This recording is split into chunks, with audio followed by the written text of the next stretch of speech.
जय हिंद। तो चलिए शुरू करते हैं पॉलिटी के वीडियो नंबर 7 में। और इसमें हम लोग जानेंगे चार्टर्ड एक्ट 1853। इसमें हम लोग जानेंगे कि जो चार्टर्ड एक्ट चल रहा है उसमें क्या क्या प्रावधान लाए गए थे। जैसे कि हम लोग जानते हैं इसका जो कंपनी के अंदर शासन चल रहा है, इसमें हम लोग रेगुलेटिंग एक्ट पढ़ चुके थे, संशोधन अधिनियम पिट्स इंडिया एक्ट।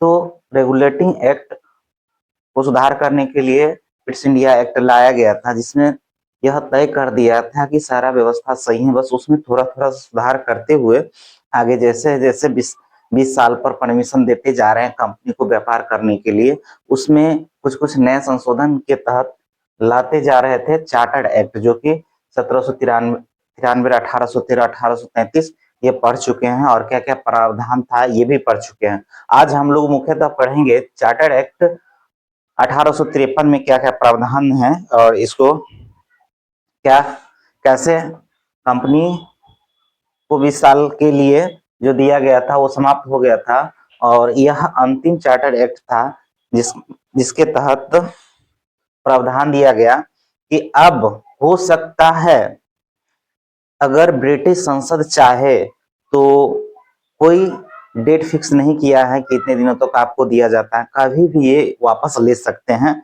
और आप कंपनी का शासन हटा सकते हैं।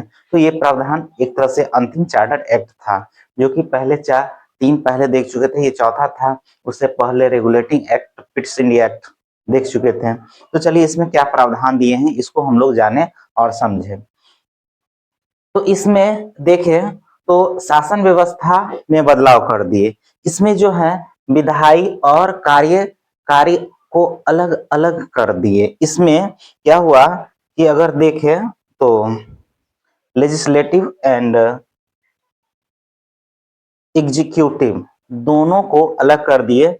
और इसमें क्या हुआ कि जनरल गवर्नर की परिषद में विधायी और प्रशासनिक कार्यों के लिए इसको अलग कर दिया। तो इसमें क्या हुआ, भारतीय विधान परिषद एक तरह से बना, क्योंकि विधायी विधायी मतलब कानून बनाने वाले सदस्य, विधायी का मतलब कानून बनाने वाले सदस्य, उसके लिए अलग कर दिया, जिसमें 6 नए सदस्य जोड़े गए। और इसमें 6 नए सदस्य को जो जोड़े गए, इसी को क्या कहा, विधान पार्षद कहलाने लगे और ये विधान परिषद कहा है। ये छोटी सी संसद की तरह कार्य कर रहे थे, जैसे अभी संसद का कार्य कर रहा है। तो ये संसदीय जो कि उस समय ब्रिटेन में चल रहा था संसदीय प्रणाली, सेम उसी तरह यहाँ पर इसको लागू कर दिया गया। ये 6 सदस्य होंगे। इस 6 सदस्य में से 4 गो वहां के स्थानीय सरकारों द्वारा चुनाव कराकर या नियुक्त कराकर ये अपना योगदान देना सुनिश्चित करेंगे, जिसमें से ये 4 जो था क्षेत्रीय प्रतिनिधित्व, वो मद्रास, बॉम्बे, आगरा और बंगाल, ये 4 थे। क्योंकि ये सबसे बड़े क्षेत्र हैं और इन सब को जो है हम लोग पहले ही देख चुके थे। मद्रास, बॉम्बे किसके अधीन थे, तो बंगाल के अधीन थे। और बंगाल से निकल के पूरे भारत के जनरल गवर्नर कहलाने लगा।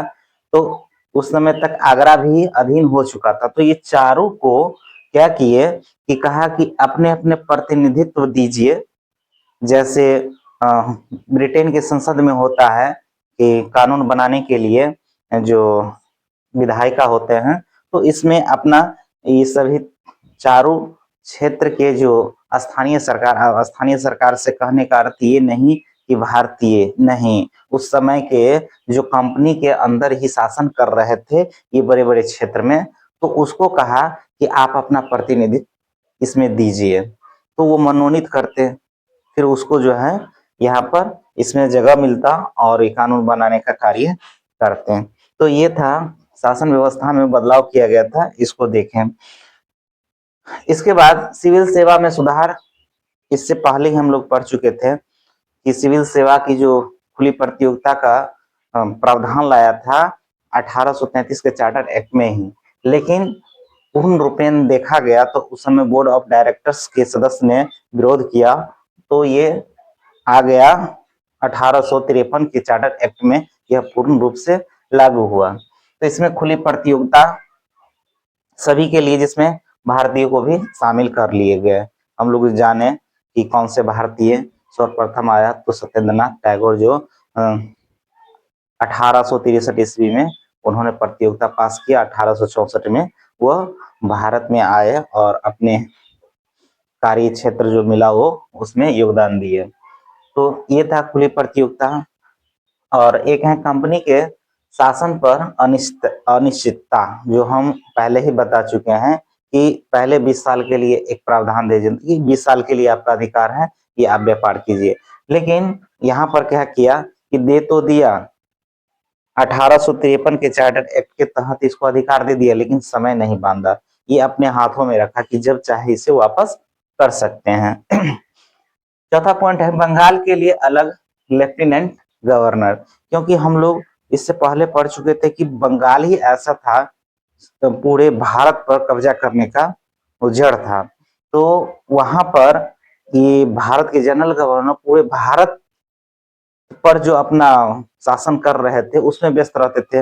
अब बंगाल पर करना जरूरी था, तो एक लेफ्टिनेंट गवर्नर का भी प्रावधान लाया गया, जो 1853 के चार्टर एक्ट के तहत कि बंगाल के एक लेफ्टिनेंट गवर्नर होगा। तो इसी प्रकार देखिए, तो ये चार्टर एक्ट हमने अच्छे से पढ़ा समझा, और इसमें देखते हैं क्वेश्चन क्या मुख्यतः पूछा जाता है। तो देखिए, ये विधायकीय और कार्यकारी जो है, लेजिस्लेटिव एंड एग्जीक्यूटिव जो था, दोनों को अलग कर दिया, ये महत्वपूर्ण है। भारतीय विधान परिषद, अगर संसदीय का नींव, जो मिनी संसद का नींव अगर पूछा जाए तो 1853 के चार्टर एक्ट के तहत तो ये पूछा। क्षेत्रीय प्रतिनिधित्व जो दिया था उस समय, तो ये चार कौन कौन, मद्रास, बंगाल, आगरा और बॉम्बे, ये चार हैं।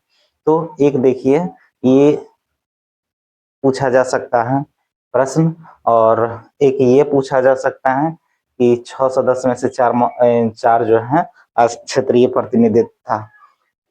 ये क्वेश्चन सिविल सेवा वाला खुली प्रतियोगिता, ये क्वेश्चन पूछ लिया जाता है, और इसमें समय सीमा का प्रावधान नहीं दिया गया था, और बंगाल के लिए अलग लेफ्टिनेंट गवर्नर का प्रावधान किया गया। तो ये छोटा सा था, इसको समझे।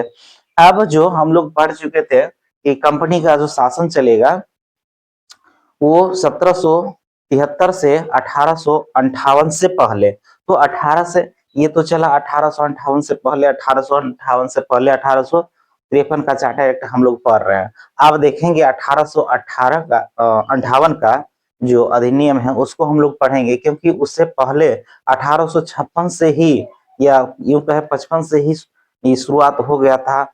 ये अंग्रेज चाह रहे थे पूरे भारत में अपने जहां जहां कमजोर पड़ रहा था राजा महाराजा, जहां पर यूं कहे कि जिसका उत्तराधिकारी नहीं था उसको जो है अपना रहे थे, अपने में विलीन कर रहे थे। तो इससे काफी असंतोष बढ़ा था, जिसके तहत उसके बाद भारतीय लोगों को जो सैनिक में भर्ती किए थे, तो हर जगह भारतीय सैनिक को आगे रखते थे, और चर्बी वाला कारतूस के चलते जो किस प्रकार से 1857 का विद्रोह हुआ था, जब ये होने के बाद डायरेक्ट क्या करता है, ब्रिटिश संसद कंपनी से शासन को छीन लेता है और अपने अंदर पूरे भारत का कंट्रोल ले लेता है। तो उस समय से चालू होता है क्राउन का शासन या सम्राट का शासन, जो हम लोग पढ़ेंगे।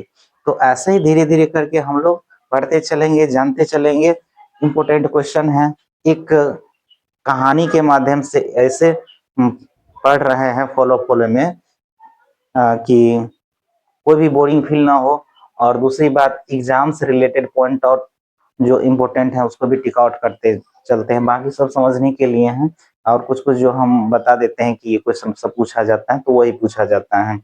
आप अगर कहीं भी क्वेश्चन किताब उठा के पढ़िएगा तो सिर्फ पॉइंट आउट जो मुख्य बिंदु है वही दिया जाएगा, तो आप सिर्फ डाटा पढ़ लेने से माइंड पर रहेगा नहीं।